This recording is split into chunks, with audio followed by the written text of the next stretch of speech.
Hello दोस्तों, स्वागत है आपका अपने चैनल एकेडमिक क्लासेस पर। झारखंड एकेडमिक काउंसिल यानी कि जैक बोर्ड के वैसे छात्र छात्राएं जो अभी तक यानी कि 2024 से पहले जिनका भी सर्टिफिकेट में चाहे वो 10th का हो या फिर 12th का हो और इसमें मार्कशीट हो, एडमिट कार्ड हो, माइग्रेशन सर्टिफिकेट हो या फिर जो पासिंग सर्टिफिकेट जो मिलता है 1 साल या फिर 1.5 साल के बाद में, उसमें किसी प्रकार का भी अगर कुछ करेक्शन करवाना है तो आप लोगों के लिए जैक बोर्ड के द्वारा एक मौका दिया हुआ है। और यह जो डेट दिया हुआ है वो 30 सितंबर तक आप लोगों को आवेदन करना होगा। उसके बाद फिर आप लोगों का जो करेक्शन होगा वो एक बार में करवाया जाएगा। लेकिन यहाँ पर ये दिक्कत है कि पहले मजिस्ट्रेट के पास में जाके कुछ ना कुछ उसमें स्टाम्प या फिर लिखवाना पड़ता है, तो उसको अभी हटा दिया गया। तो क्या चीज़ इसमें ये सुधार किया गया है और अब जो स्टूडेंट है उन लोगों को अभी उतना दिक्कत नहीं होगा, तो उसके बारे में इस वीडियो में जानेंगे। तो आप लोग इस वीडियो को ज़्यादा से ज़्यादा शेयर करें, वीडियो को लाइक करें और मेरे चैनल को सब्सक्राइब कर दें। तो सबसे पहले हम लोग यहाँ पे देखते हैं कि मैट्रिक और इंटर के सर्टिफिकेट में गलतियाँ सुधार सकेंगे, नोटरी का शपथ पत्र होगा। अभी जो नोटरी जो है वो पहले नहीं था, यानी कि नोटरी से पहले काम नहीं चलता था, बाद में फिर इसको सहूलियत के हिसाब से ये दिया गया है जैक बोर्ड के द्वारा। तो हम लोग यहाँ पे देख लेते हैं, मैट्रिक और इंटरमीडिएट के प्रमाण पत्रों में नाम, जन्म तिथि, माता पिता के नाम समेत अन्य विवरण में हुई गलतियों को सुधारने के लिए झारखंड एकेडमिक काउंसिल ने विद्यार्थियों को एक और मौका दिया है। यानी कि आप लोग क्या क्या सुधार सकते हैं, तो नाम अगर गलत है तो सुधार सकते हैं, उसके बाद फिर जन्म तिथि गलत है तो उसको सुधार सकते हैं, जन्म, उसके बाद फिर माता पिता का नाम में अगर किसी प्रकार की गलती है तो उसको भी आप लोग कर सकते हैं। जैक के गठन के बाद, यानी कि जैक जो है जब से गठन हुआ उसके बाद से 2024 से पहले तक जितने भी सर्टिफिकेट है 2024 को मिला करके भी आप लोग सुधार करवा सकते हैं। इसके लिए निर्धारित कागजात के साथ में, इसके बाद कागजात को भी देखें कौन कौन से डॉक्यूमेंट लगेगा सुधार करवाने के लिए। इसके बाद निर्धारित कागजात के साथ में 30 सितंबर तक आवेदन करना होगा। इसके बाद फिर आवेदन स्वीकार नहीं किए जाएंगे। यहाँ पे उसके बाद आगे इसमें दिया हुआ है कि हर साल 10,000 से अधिक आवेदन आते हैं, यानी कि इसमें हर एक साल जो है वो 10,000 से ज़्यादा ऐसे आवेदन आते हैं जो करेक्शन करवाने के लिए रहता है, चाहे वो सर्टिफिकेट को लेकर हो या फिर मार्कशीट को लेकर हो या फिर कोई भी अदर डॉक्यूमेंट्स को लेकर हो। सभी प्रकार के यहाँ पे जैक बोर्ड के द्वारा ये दिया गया है। तो जैक में प्रमाण पत्रों में संशोधन के लिए हर साल 10,000 से अधिक आवेदन आते हैं। प्रमाण पत्रों का इस्तेमाल आगे की पढ़ाई के लिए, नौकरी के लिए, प्रतियोगी परीक्षाओं के लिए या फिर बैंकिंग व वित्तीय कार्य, बीमा, कानूनी और फिर प्रशासनिक कामों में होता है। कई बार उच्च शिक्षा में नामांकन, सरकारी नौकरी के आवेदन या फिर दस्तावेजों के सत्यापन के दौरान प्रमाण पत्रों में दर्ज विवरण और अन्य दस्तावेजों में अंतर सामने आता है। ऐसी स्थिति में विद्यार्थियों को प्रमाण पत्र में सुधार कराना पड़ता है। तो यहाँ पे जो आगे दिया हुआ आवेदन में देनी होगी ये जानकारी, क्या क्या इसमें देना है उसके बारे में जाने। उसके बाद फिर एक लेटर जो दिया हुआ है जैक बोर्ड के द्वारा, उसको भी हम लोग देख लेंगे कि उसमें कैसे फॉर्म भरना है और करेक्शन के लिए कैसे फॉर्म भरना है, और जो करेक्ट नाम है यानी कि जो अभी जो करेक्ट करवाना है कौन सा नाम को, तो उसमें कैसे फॉर्म भरना है उसके बारे में भी देखेंगे हम लोग। आप लोग इस वीडियो जरूर पूरा देखें। आवेदन में देनी होगी ये जानकारी। तो जैक के निर्धारित फॉर्म में विद्यार्थी को नाम, माता पिता का नाम, उसके बाद जन्म तिथि और परीक्षा से संबंधित पूरी जानकारी देनी होगी। इसमें सेकेंडरी और इंटरमीडिएट, सेकेंडरी का मतलब हो जाएगा 10th यानी कि मैट्रिक, और इंटरमीडिएट यानी कि 12th परीक्षा का रोल कोड देना होगा, रोल नंबर देना होगा, रजिस्ट्रेशन नंबर और फिर पासिंग ईयर दर्ज करना होगा। इसके बाद गलत और सही विवरण स्पष्ट रूप से दर्ज करना होगा। उसके बाद फिर यहाँ पे 2 जगह दिया हुआ है जिसको हम लोग देख लेंगे अभी।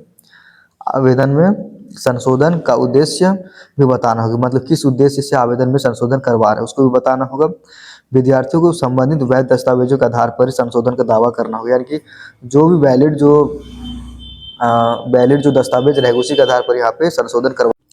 अब पहले जो सुधार होता था नोटिस आने से पहले, तो वो कैसे किया जाता था, तो उसके बारे में उसको चेंज करके यहाँ पे जो दिया हुआ है कि मैट्रिक और इंटर के सर्टिफिकेट में पहले आवेदन के साथ में न्यायिक दंडाधिकारी का शपथ पत्र लगता था, यानी कि देना जरूरी था। इससे आवेदकों को परेशानी होती थी।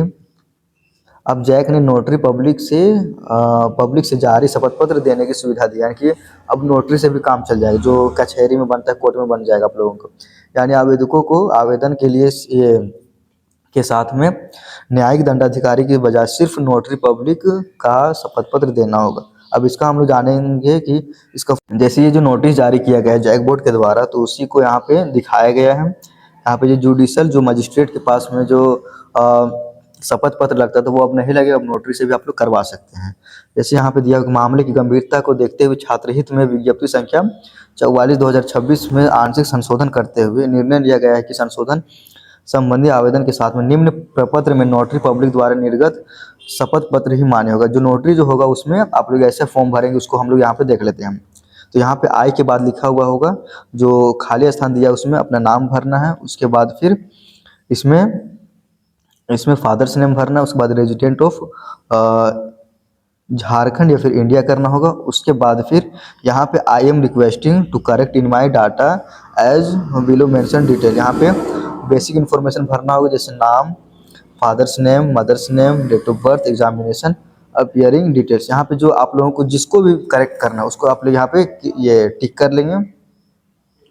उसके बाद फिर यहाँ पे जो एग्ज़ाम दिया हुआ है तो सेकेंडरी एग्ज़ाम के लिए है ये, अगर ये 10th यहाँ पे भरना होगा। उसके बाद फिर यहाँ पे रोल नंबर, जो भी रोल नंबर होगा एडमिट कार्ड में उसको भर लेंगे। उसके बाद फिर यहाँ पे रजिस्ट्रेशन नंबर जो वहाँ पे एडमिट कार्ड में दिया हुआ रहेगा, फिर मार्कशीट में भी दिया हुआ रहता है। उसके बाद पासिंग है, जो जिस वर्ष आप लोग एग्ज़ाम पास किए थे उसको यहाँ पे भरना होगा 10th का एग्ज़ाम का। उसके बाद फिर इंटरमीडिएट के लिए यहाँ पे करना होगा, यहाँ पे 12th लिखना, ये रोल कोड देना होगा। उसके बाद यहाँ पे रोल नंबर, यहाँ पे रजिस्ट्रेशन नंबर, उसके बाद पासिंग ईयर यहाँ पे देना होगा।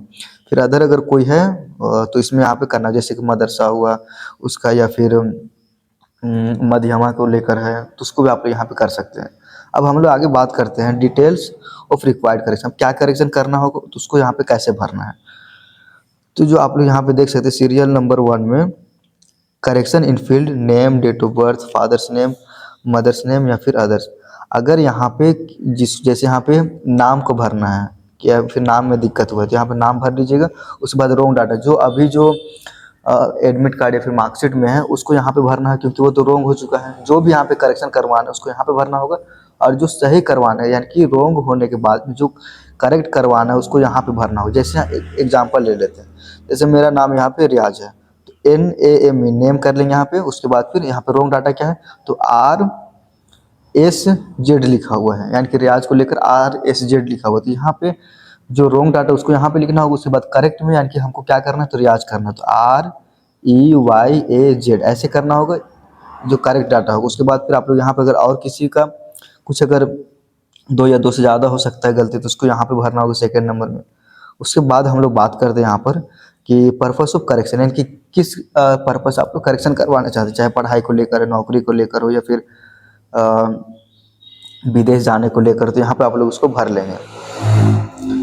उसके बाद फिर यहाँ पे जो है जो लिखा हुआ है इसमें आप लोगों को स्वीकार करना होगा कि आप लोगों का जो सर्टिफिकेट है वो चाहे मार्कशीट हो चाहे कुछ भी डॉक्यूमेंट हो, उसमें किसी प्रकार के यहाँ पे करेक्शन करने का दिया हुआ है। सेकंड में जो दिया हुआ है, जो सेकंड सीरियल नंबर सेकंड में जो दिया हुआ है उसमें यही बताया गया है कि यह जो करेक्शन होगा वो DO तथा जो स्कूल के प्रिंसिपल है या फिर कॉलेज के प्रिंसिपल उनके रिकमेंडेशन यानी कि उनके क्या बोलते हैं उसको, उनके अनुसार करवाया जाए। उसके बाद थर्ड में जो है इसमें आप लोगों को ये बताना होगा कि आप लोगों का जो सर्टिफिकेट है वो जिसमें गलती हुआ है वो पहले भी जैसे कि किसी सर्विस में या फिर किसी बैंक में या फिर किसी इंश्योरेंस पॉलिसी में या फिर लीगल और एडमिनिस्ट्रेटिव प्रोसीडिंग्स में कहीं ना कहीं पे आप लोगों का यूज हो चुका है। उसके बाद फिर यहाँ पे दिया हुआ है कि any other personal academic professional of और official purposes as may have been declared और यूज्ड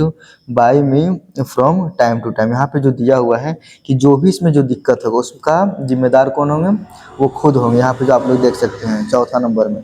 और आगे जो दिया हुआ है that the council shall not be held responsible for liable. यहाँ पे जो दिया हुआ है कि जो भी आप लोग करेक्शन करवाएंगे उसमें किसी प्रकार का जैकबोर्ड का या फिर आगे किसी प्रकार की कुछ दिक्कत होता है तो उसमें जैकबोर्ड रिस्पॉन्सिबल नहीं रहेगा। तो यही इसमें दिया हुआ है। अब आगे हम लोग यहाँ पे बात करते हैं इसे फॉर्म भरने के बाद में। उसके बाद फिर आप लोगों को यहाँ पे सिग्नेचर करना होगा। सिग्नेचर करने के बाद में नाम यहाँ पे लिखना होगा। उसके बाद फिर डेट यहाँ पे लिखना होगा जिस डेट को आप जमा करेंगे, और फिर यहाँ पे प्लेस भरना होगा।